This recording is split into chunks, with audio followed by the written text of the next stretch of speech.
గత ఆవేదనకు end card పడబోతోంది. 3 రాజధానుల సందిగ్ధానికి శాశ్వత సమాధి కడుతూ ఒకే రాష్ట్రం ఒకే రాజధాని నినాదానికి తిరుగులేని బ్రహ్మాస్త్రం దొరకబోతోంది. ఎస్, ఆంధ్రప్రదేశ్ భవిష్యత్తును మార్చేయబోతున్న అతిపెద్ద మాస్టర్ స్ట్రోక్ ఇది. అమరావతికి చట్టబద్ధత కల్పించే దిశగా ఎన్డీఏ సర్కార్ వేసిన స్కెచ్కి ప్రత్యర్థుల మైండ్ బ్లాంక్ అవ్వాల్సిందే. ఏపీ అసెంబ్లీ నుంచి నేరుగా ఢిల్లీ పార్లమెంట్ పీఠాన్ని కదిలించబోతున్న ఆ చారిత్రక ఘట్టమేంటి? టెక్నికల్ బ్రేక్స్ వేలని చూస్తున్న వైసీపీ వ్యూహాలకు కూటమి సర్కార్ ఎలా చెక్ పెట్టింది? చూద్దాం ఈ స్పెషల్ స్టోరీలో.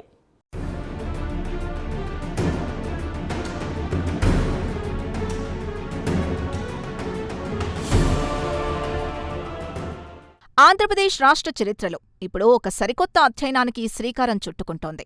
ఏపీ ప్రజల్ని వెంటాడిన రాజధాని సందిగ్ధతకు శాశ్వతంగా ముగింపు పలికే దిశగా రాష్ట్ర ప్రభుత్వం మాస్టర్ ప్లాన్ రెడీ చేసింది. ఒకవైపు డెవలప్మెంట్, మరోవైపు లీగల్ బ్యాకప్. ఈ 2 అస్త్రాలతో ఎన్డీఏ సర్కార్ ముందుకు సాగుతోంది. ఈ క్రమంలోనే రాజధానికి చట్టబద్ధత అనే స్పెషల్ కోణంతో అమరావతికి తిరుగులేని రాజ్యాంగబద్ధమైన స్టేటస్ కల్పించేందుకు పూర్తిస్థాయిలో రంగం సిద్ధమైంది. దీనికోసం కేంద్ర ప్రభుత్వం ద్వారా పార్లమెంటులో ఒక బలమైన చట్టం చేయించేందుకు స్టేట్ గవర్నమెంట్ పక్కా స్కెచ్ వేసింది. ఈ చారిత్రక ప్రక్రియ పూర్తయితే దేశంలోనే పార్లమెంట్ యాక్ట్ ద్వారా అఫీషియల్గా ఆమోదం పొందిన ఏకైక రాజధానిగా మన అమరావతి సరికొత్త రికార్డ్ క్రియేట్ చేయడం ఖాయమని మనకు ఇట్టే అర్థమవుతుంది. ఇది భవిష్యత్తును మార్చే డెసిషన్.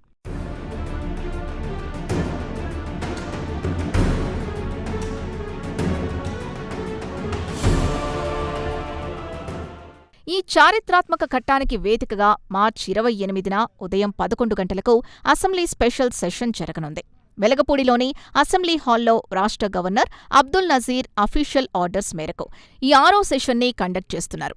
అసలు ఈ స్పెషల్ మీటింగ్ ప్రైమరీ టార్గెట్ ఏంటంటే రాజధాని విషయంలో ఇప్పటిదాకా ఉన్న లీగల్ లూప్ హోల్స్ని పూర్తిగా క్లోజ్ చేయడం. అసెంబ్లీలో ఒక ఏకగ్రీవ తీర్మానం చేసి దాన్ని ఏమాత్రం లేట్ చేయకుండా వెంటనే సెంట్రల్ గవర్నమెంట్కు పంపనున్నారు. స్పీకర్ అయ్యన్న పాత్రుడు చెప్పిన డీటెయిల్స్ ప్రకారం ఈ ప్రాసెస్ అంతా చాలా ఫాస్ట్ ట్రాక్లో జరగనుంది. ఒకసారి చట్టబద్ధత వస్తే భవిష్యత్తులో ఎవరైనా సరే క్యాపిటల్ మారుస్తామనే కాన్సెప్ట్ తీసుకురాకుండా పర్మనెంట్గా చెక్ పెట్టడమే అసలైన ఉద్దేశమని ఈ పరిణామాలు స్పష్టమైన సంకేతాలిస్తున్నాయి. ఇదే ఇప్పుడు ఏపీలో హాట్ టాపిక్.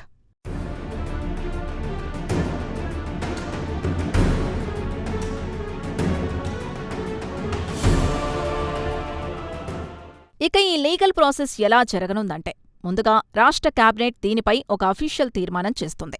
ఆ తర్వాత అసెంబ్లీ ఆమోదం పొందిన ఈ రిజల్యూషన్ డైరెక్ట్గా కేంద్ర హోంశాఖకు వెళ్తుంది. అక్కడ్నుంచి కేంద్ర న్యాయశాఖ పక్కాగా స్క్రూటినీ చేసిన తర్వాత ఒక బిల్లు రూపంలో పార్లమెంట్ ఉభయ సభల ముందుకొస్తుంది. లోక్సభ, రాజ్యసభల అప్రూవల్ తీసుకుని ఫైనల్గా ప్రెసిడెంట్ ఆఫ్ ఇండియా ముద్రపడితే ఇక అమరావతికి బ్రహ్మాస్త్రం లాంటి లీగల్ ఇమ్యూనిటీ దొరికినట్లే. విభజన చట్టంలో ఈ మేరకు తగిన సవరణలు చేయడం ద్వారా ఇక భవిష్యత్తులో మళ్లీ రాజధాని మార్పు అనే మాట వినపడకుండా చేయాలన్నదే కూటమి ప్రభుత్వ మెయిన్ టార్గెట్. ఇది అమరావతి నిర్మాణానికి అవసరమైన భారీ ఫండ్స్ తీసుకురావడానికి, అలాగే గ్లోబల్ ఇన్వెస్టర్ల కాన్ఫిడెన్స్ పెంచడానికి ఒక గేమ్ చేంజర్ లాగా ఎంతగానో ఉపయోగపడుతుందని ఖచ్చితంగా చెప్పవచ్చు.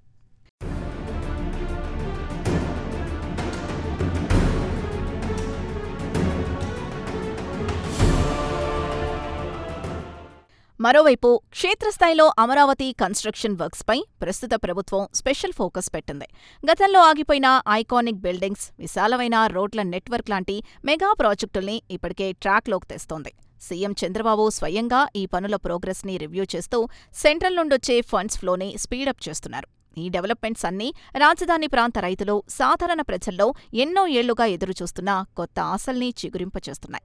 ఎప్పుడైతే అమరావతికి ఒక సాలిడ్ లీగల్ బ్యాకప్ దొరుకుతుందో అప్పుడే దానిపై జరిగే పొలిటికల్ క్రిటిసిజంకు పర్మనెంట్ ఫుల్ స్టాప్ పడుతుందని ప్రభుత్వం బలంగా నమ్ముతోంది.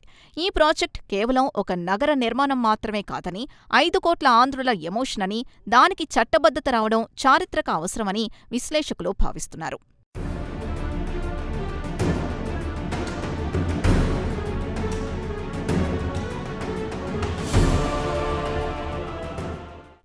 అయితే ఈ స్పెషల్ అసెంబ్లీ సెషన్ వెనుక భారీ పొలిటికల్ డ్రామా కూడా నడుస్తోంది. గత టర్మ్లో 3 రాజధానుల కాన్సెప్ట్తో వెళ్లి పబ్లిక్ నుండి గట్టి ఎదురుదెబ్బ తిన్న వైసీపీ అధినేత జగన్మోహన్ రెడ్డి ఈ మీటింగ్కి అటెండ్ అవుతారా లేదా అన్నది ఇప్పుడొక పెద్ద సస్పెన్స్ థ్రిల్లర్గా మారింది. ఈ తీర్మానాన్ని కేవలం అసెంబ్లీలోనే కాకుండా శాసనమండలిలో కూడా ప్రవేశపెట్టాలని వైసీపీ గట్టిగా డిమాండ్ చేస్తోంది. ఒకవేళ జగన్ కానీ ఆ పార్టీ ఎమ్మెల్యేలు కానీ ఈ సెషన్ను బాయ్కాట్ చేస్తే అది పొలిటికల్గా వారికి మరింత డ్యామేజ్ చేస్తుందని కొందరు సీనియర్ లీడర్లు వార్నింగ్ ఇస్తున్నారు. అయినా సరే ప్రస్తుత పరిస్థితిలో వారు సభకు దూరంగా ఉండే ఛాన్స్లే ఎక్కువగా కనిపిస్తున్నాయని పొలిటికల్ సర్కిల్స్లో టాక్ నడుస్తోంది. ఏదేమైనా రాజధాని చట్టబద్ధత అంశం తీవ్రమైన రాజకీయ దుమారానికి కేంద్ర బిందువుగా మారింది.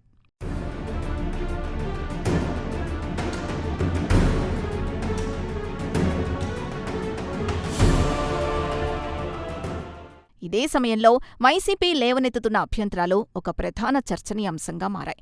రాజధాని లాంటి సెన్సిటివ్ అండ్ క్రూషియల్ మ్యాటర్స్పై డెసిషన్ తీసుకునేటప్పుడు ఉభయ సభల ఆమోదం తప్పనిసరి అని ఆ పార్టీ నేతలు ఆర్గ్యూ చేస్తున్నారు. కౌన్సిల్ను పూర్తిగా సైడ్ చేసి కేవలం అసెంబ్లీలో మాత్రమే తీర్మానం పాస్ చేయడం రాజ్యాంగ స్ఫూర్తికి విరుద్ధమని ఫైర్ అవుతున్నారు. గతంలో జరిగిన హైడ్రామాను మైండ్లో పెట్టుకునే ప్రభుత్వం కావాలనే ఈ షార్ట్ కట్ని ఎంచుకుందని ఆరోపిస్తున్నారు. డెమోక్రటిక్ పద్ధతిలో డిబేట్ జరగాలని డిమాండ్ చేస్తున్నారు. అయితే ఇదంతా చూస్తుంటే చేతులు కాలేక ఆకులు పట్టుకున్నట్లు ఏపీ ప్రజలకు 5 ఏళ్లు నరకం చూపించి అధికారం పోయాక ఇప్పుడు రూల్స్ గురించి మాట్లాడడం విచిత్రంగా ఉందని పబ్లిక్ అనుకుంటున్నారు. రాజధానిపై ఇలాంటి పాలిటిక్స్ చేయడం ఏమాత్రం కరెక్ట్ కాదని పలువురు మేధావులు బహిరంగంగానే విశ్లేషిస్తున్నారు.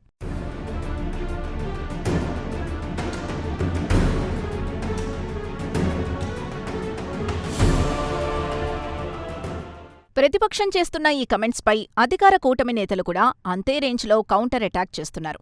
గడిచిన 5 ఏళ్ల కాలంలో రాజధాని లేని రాష్ట్రంగా ఏపీ బ్రాండ్ ఇమేజ్ ఎంతగా డ్యామేజ్ అయిందో అందరికీ తెలుసని, ఇప్పుడు మళ్లీ పాత స్టైల్లోనే పొలిటికల్ కాంట్రవర్సీలు క్రియేట్ చేయడం ఏమాత్రం తగదని గట్టిగా వార్నింగ్ ఇస్తున్నారు.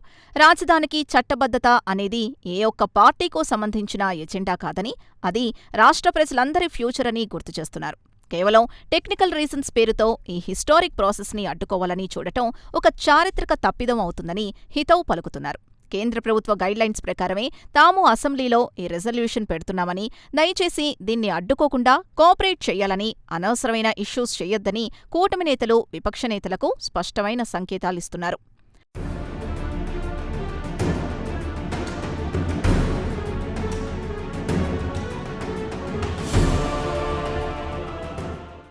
ఇక శాసనమండలిలో ఈ తీర్మానం ఎందుకు పెట్టడం లేదన్న దాని వెనుక ఎన్డీఏ ప్రభుత్వ పక్కా వ్యూహం దాగుందని పొలిటికల్ పండితులు విశ్లేషిస్తున్నారు. కౌన్సిల్లో ఇంకా వైసీపీకి గట్టి మెజారిటీ ఉండటంతో అక్కడ గనక బిల్లు పెడితే డిబేట్స్ పేరుతో దారుణంగా టైం వేస్ట్ చేస్తారని ప్రభుత్వం ముందే పసిగట్టింది. ఒకవేళ అక్కడ ఈ బిల్లును సెలెక్ట్ కమిటీకి పంపినా లేక రిజెక్ట్ చేసినా అనవసరమైన టెక్నికల్ బ్రేక్స్ వస్తాయి. ఇదంతా క్రియేట్ చేసి అమరావతికి లీగల్ స్టేటస్ రాకుండా అడ్డుకోవాలన్నదే విపక్షాల ప్లాన్ కావచ్చని అధికారపక్షం డౌట్ పడుతోంది. అందుకే ఎలాంటి రిస్క్ తీసుకోకుండా డైరెక్ట్గా ప్రజల చేత ఎన్నుకోబడిన ఎమ్మెల్యేలుండే అసెంబ్లీ ఆమోదాన్నే స్టాండర్డ్గా తీసుకుని ముందుకు వెళ్లాలని డిసైడ్ అయింది. ఈ డెసిషన్ వెనుక ఎటువంటి అడ్డంకులు లేకుండా ప్రాసెస్ కంప్లీట్ చేయాలన్న మాస్టర్ మైండ్ దాగుందన్నది మనకు ఇట్టే అర్థమవుతోంది.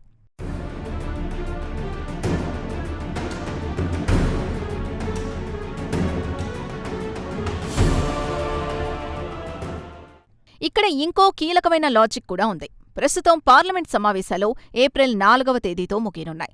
ఈ కొద్ది రోజుల్లోనే రాష్ట్రంలో cabinet approval, assembly resolution complete చేసి ఢిల్లీకి పంపించాలి. అక్కడ మళ్లీ హోం మినిస్ట్రీ, లా మినిస్ట్రీ క్లియరెన్స్ తీసుకుని పార్లమెంటులో బిల్లు పెట్టాలి. ఆలస్యం అమృతం విషం అన్న సామెతను దృష్టిలో పెట్టుకుని ఏమాత్రం టైం వేస్ట్ చేయకూడదన్నదే కూటమి సర్కార్ టార్గెట్. మండల్లో పెడితే జరిగే డిలే వల్ల పార్లమెంట్ డెడ్లైన్ మిస్ అయ్యే డేంజర్ ఉందని పక్కాగా క్యాలిక్యులేట్ చేసుకున్నారు. అసెంబ్లీ రెజల్యూషన్ ఉంటే రాజ్యాంగబద్ధంగా దానికి పూర్తి వ్యాలిడిటీ ఉంటుంది కాబట్టి ఆ బేస్తోనే కేంద్ర ప్రభుత్వాన్ని ఈజీగా ఒప్పించవచ్చని భావిస్తున్నారు. ఈ టైం ఫ్రేమ్ని క్యాచ్ చేయడానికి ప్రభుత్వం చేస్తున్న స్పీడ్ చూస్తుంటే వాళ్ళ ప్లాన్ ఏంటో మనకు క్లియర్గా అర్థమవుతోంది.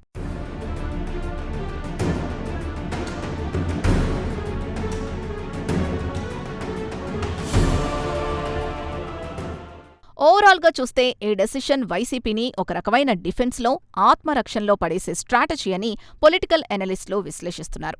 ఒకవేళ విపక్ష వైసీపీ గనుక అసెంబ్లీలో ఈ రిజల్యూషన్ని సపోర్ట్ చేయకపోతే వారు శాశ్వతంగా అమరావతికి వ్యతిరేకమనే ముద్ర పడిపోతుంది. అదే మండల్లో అయితే బిల్లును అడ్డుపెట్టుకుని రాజకీయ మైలేజ్ పొందే ఛాన్స్ ఉండేది. కానీ ఆ ఛాన్స్ ఇవ్వకుండా ప్రభుత్వం వేసిన ఈ స్కెచ్ రాజధాని ఇష్యూని ఒక కొలిక్కి తీసుకురానుంది. ఎటువంటి లీగల్ కాంప్లికేషన్స్, పొలిటికల్ డ్రామాలకు ఇక ఏమాత్రం స్కోప్ ఇవ్వకుండా ఒకే ఒక రాజధానితో ముందుకు వెళ్లడమే ఎన్డీఏ ప్రభుత్వ ఎండ్ గేమ్. ఫైనల్గా కేంద్రం నుండి ఆమోదముద్ర పడితే రాజధానికి చట్టబద్ధత అనే కల సాకారమవుతుంది. ఇది కేవలం ఆంధ్రప్రదేశ్ భవిష్యత్తును మలుపు తిప్పే చారిత్రక పరిణామం మాత్రమే కాదు, రాష్ట్ర ప్రజల దశాబ్దాల కలను రియాలిటీ చేసే ఒక అద్భుతమైన ఘట్టం.